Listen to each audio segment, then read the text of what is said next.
بہت تھوڑے مسائل ایسے ہیں جس پہ قرآن حدیث کی روشنی میں امام ابو حنیفہ، امام مالک، امام احمد بن حنبل، امام شافعی رحمہم اللہ، جن کی فقہ کو اور جو انہوں نے قرآن حدیث سے مسائل نکالے، جنہیں اللہ نے خوب قبولیت بخشی ہے کہ مسلمانوں کا ایک بہت بڑا طبقہ، تقریباً 99% مسلمانوں کا طبقہ انہی حضرات کی تشریح پر اس وقت دنیا میں عمل کر رہا ہے۔ انہی چاروں ائمہ کو اللہ نے یہ قبولیت اور یہ فضیلت بخشی ہے۔ تو نماز کے بہت تھوڑے مسائل ہیں جن پر ان چاروں حضرات کی رائے ایک ہو۔ تو نماز تراویح 20 رکعت یہ وہ مسئلہ ہے جس پر الحمدللہ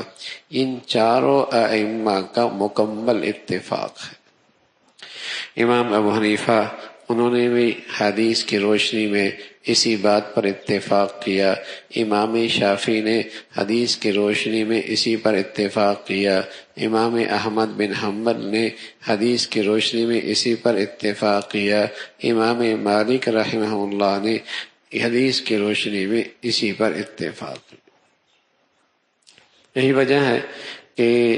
شروع سے لے کر آج تک حرمین شریفین کے اندر بھی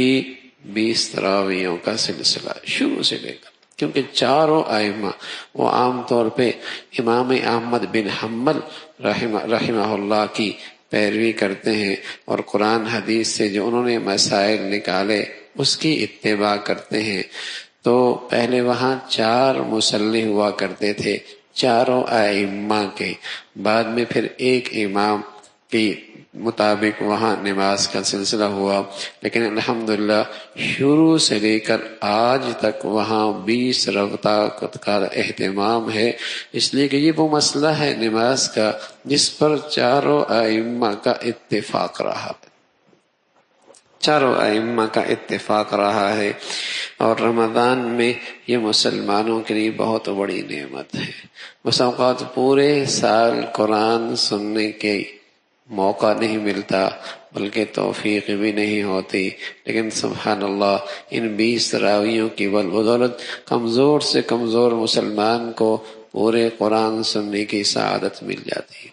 ایک تو نماز قرآن کا سننا ہے بیٹھے بیٹھے، اور نماز سے علیحدہ قرآن سننا اس پر بھی بہت اجر ہے، اور پھر ایک رمضان میں قرآن سننا اور وہ بھی نماز میں سننا بہت بڑی سعادت کی بات ہے۔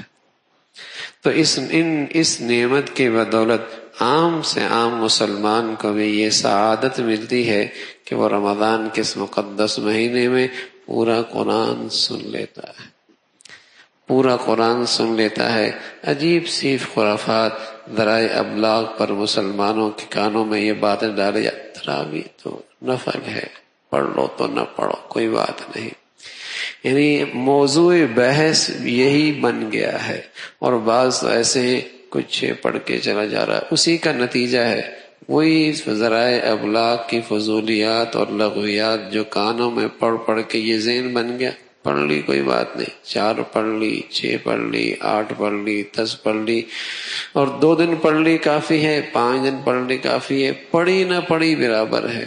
پہلے مسلمانوں میں یہ چیزیں نہیں تھی، اور کثرت سے چونکہ ارد گرد کانوں میں اس قسم کی خرافات پڑتی رہتی ہیں، تو اس عبادت کی عظمت اہمیت دلوں سے نکلتی چلی جا رہی ہے۔ یہ جو اللہ نے اتنی بڑی سعادت دی ہے اور اتنی بڑی نعمت ملی ہے اور اتنی بڑی نیکیوں کا ایک سلسلہ ملا ہے، مسلمان اس سے محروم ہوتے چلے جا رہے ہیں۔ تو مرد ہے یا عورت، اس کے لیے نماز تراویح سنت مؤکدہ ہے۔ ہاں، حضرت عائشہ رضی اللہ تعالی عنہا ہے، اللہ کے نبی صلی اللہ علیہ وسلم نے حضرت عائشہ سے فرمایا، عائشہ بیت اللہ کے اندر نماز پڑھنا چاہتی ہو؟ کہا یا رسول اللہ کیسے؟ فرمایا اپنے حجرے کے اندر نماز پڑھ لو، یہ ایسا ہے جیسے بیت اللہ کے اندر نماز پڑھ رہی ہے۔ مرد کے لیے فضیلت کی بات ہے مسجد میں نماز پڑھنا، عورت کے لیے فضیلت کی بات ہے چاہے وہ فرض نماز ہو، چاہے وہ نفل نماز ہو، چاہے وہ تراویح کی نماز ہو، اس کی فضیلت یہ ہے کہ وہ جتنا اندر کمرے میں پڑے گی اس کا اجر بڑھ جائے گا۔